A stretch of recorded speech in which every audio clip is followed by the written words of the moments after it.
the optimistic bit of me, John, wants to believe that this is all systems go. The pessimist in me, or maybe the realist in me, is wondering whether we in the West, and possibly even Donald Trump, are dancing the dance and Putin sitting there just watching us all expend energy. So I think that Putin's got a victory, irrespective of what happens. Because of the Alaska meeting. Because it's happening. Because he is being feted on the world stage. You know, forget Russian isolation. Russia is going to be sitting at the top table with the President of the United States on American soil. And there's another little point that could be made there. On Alaskan soil, the 50th state of the United States of America that was sold by the Tsarists from Russia, and Vladimir Putin can say, you see, borders do change. Now, obviously, it wasn't taken by war. But so Vladimir Putin, in that sense, has a victory already. But I don't know whether to feel optimistic or pessimistic. I've got no idea what's going to happen. I think that any one of 100 different scenarios could unfold, that Donald Trump gives absolutely everything to Vladimir Putin and Putin walks back and Zelenskyy is completely marginalised, or Trump gets furious that Putin isn't serious and slaps massive sanctions Which he on Russia. intimated might be the case. Well, he's intimated everything. Exactly, and you don't know where you are. And you know, and the preparation for this. Look, normally you get a summit that takes place between two world leaders. And, you know, when I was sort of BBC's North America editor, I went to Helsinki with Trump when he was meeting Putin. I went to Singapore when he was meeting Kim Jong-un. I went to Vietnam when he was meeting Kim Jong-un. And you expect there to have been a ton of work that goes in so that when the summit actually takes place, all that happens is that the president opens the inside jacket of his pocket, pulls out a fountain pen and signs on the dotted line. It's all done. It's all done and dusted. And that's not the case. Nothing is done and dusted. No. And Donald Trump's special envoy, this guy called Steve Witkoff, who's been the person who's been the sort of intermediary, he's a property guy. He knows nothing about international diplomacy. He turns up at the Kremlin. He turns up in Russia, and I've heard this from a very... Not single-handedly. He'll have other people who do know about diplomacy around him, will he? No. Oh, God. No. Literally, Steve Witkoff has arrived in Moscow on a number of occasions now with his girlfriend, much younger than him, no criticism there, without a translator, without a note taker. And so on one side of the Kremlin table, you have the foreign secretary, you know, the Russian foreign minister, Sergei Lavrov, who's been around for years and decades. Wouldn't mess with him, would you? Vladimir Putin. You wouldn't mess with him. Putin's chief of staff. These guys are steeped in this stuff. And then you've got a property guy who's taking no notes and is using a Kremlin translator. So there's already been this story about, well, one of the things we discussed was a land swap. And you kind of, that sort of starts to ring alarm bells. And then the Kremlin say, no, we never agreed that. So you kind of think, what level of organisation is going into this meeting that's going to take place in Alaska tomorrow? Who is that? I've momentarily forgotten her name. The woman who said, I can see Russia from my window.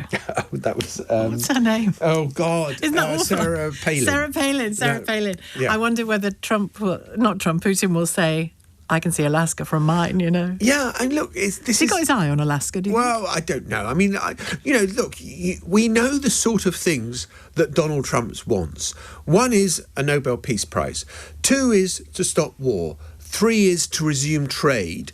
And I think he's looking at some kind of minerals deal with Russia. And if the war stops, then we could lift sanctions against Russia and then you could do a favourable trade deal with us. I mean, Donald Trump will be eyeing that as well.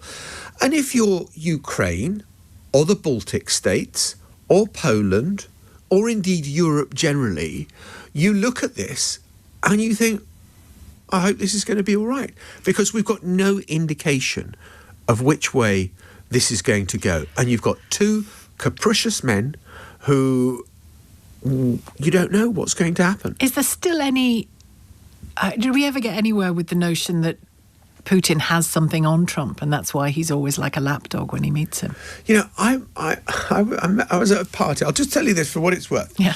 I was at a party and there was a very senior diplomat and wife who are based in Moscow. And the wife said to me, do you think that Donald Trump is a Russian asset. And the idea that in diplomatic circles, it is still being spoken of as a real question, not a fun kind of throwaway, I've had a bottle of Beaujolais and I'm now, just talking rubbish, that someone is seriously positing the idea. I don't think he's that. I think the history of Donald Trump, consider when he grew up. He grew up in the post-Cold, in the Cold War era of mutually assured destruction of nuclear weapons. And I think he looks at Russia and thinks they have got 45% of the world's nuclear weapons. We have to take them seriously because what the world needs to avoid above anything else is another nuclear confrontation. And that's sensible. Yeah, that is sensible. But he's also making Russia... I mean, look, Britain had nuclear weapons. It didn't stop the Argentinians invading the Falkland Islands. I mean, there's a limit to what the impact of having nuclear weapons will do. And so I kind of think that Trump pays too much heed and gives Putin too much credence. And I think that, look, it was an unprovoked act of aggression against the sovereign nation that took place, 3 and a bit years ago. And needs to be treated as such. And needs to be treated as such. And just before we go, a word on the meeting this morning between Keir Starmer and Volodymyr Zelenskyy, and, following hot on the heels of that Zoom meeting, Teams meeting, whatever it was, with the European leaders yesterday, and J.D. Vance and Trump joined in at one point, didn't they? What's your sense of what that was about? Was that about a show that our ducks are in a row, or was it real? I think it was two things. I think one is it was to say, steady, guys. Look, be careful what you give Moscow when you have this summit. We've got, this is what Europe wants to see happen.